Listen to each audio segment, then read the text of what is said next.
Hello students, in this video we'll discuss the rule for computing the probability of a complement of an event. We recall if A is a set, and we can think of A actually as some subset of some sample space S, then either A bar, or we can write it also as A sub C for A complement, they mean the same thing, denotes the complement of A.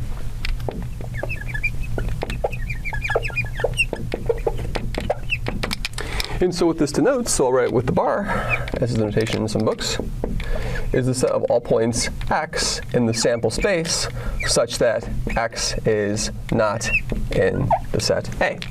We can geometrically visualize this with a diagram. So if we have a sample space S, let's say this rectangle is S, and then if we have a set A, if this is my set A over here, then the set A complement will be this part, that right over there, and then this part right over here, the part that's not in A. So this over here together with this region, those regions together form A complement.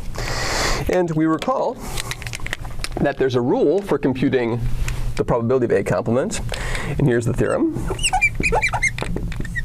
The probability of A complement is 1 minus the probability of A. And we can rearrange this and write this as the probability of A is 1 minus the probability of A complement. So what this theorem allows us to do is it allows us to choose whatever probability is easier to compute, right? So we can use this formula. So these allow us to compute the probability of an event not happening.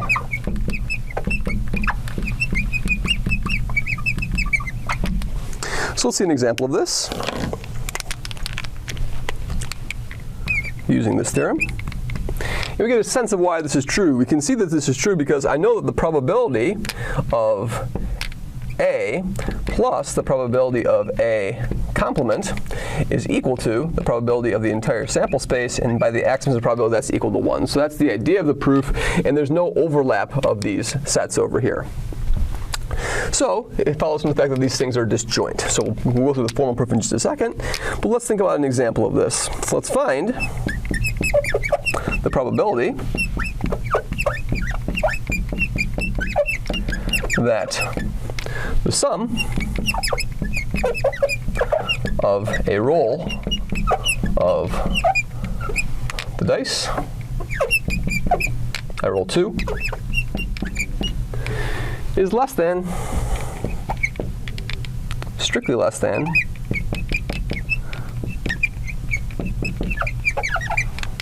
than 11. So we can think about this. So instead of computing this probability, what I'll do is if I let A be the event from the statement of the problem, that the sum is strictly less than 11, then A complement is the event that the sum is bigger than or equal to 11. And that probability is much easier to compute. The probability of A complement is, well, what are the likely? The number of successes. And so I can have a roll of a 5 and a 6, or a 6 and a 5, or a 6 and a 6, over the total number. The total number of possibilities is 36. So this is 36 over here. This is 3 over here. So I have 3 over 36, which is 1 over 12. Now the probability of the complement is 1 over 12. So using this result, if the probability of the complement is 1 over 12, the probability of A is 1 minus the probability of A complement, which is 1 minus 1/12, which is 11 over 12, and that's the solution to our problem. So oftentimes when we're asked to compute the probability of an event, we will actually compute the probability of its complement, which may or may not be easier, and then use this rule. Thank you very much.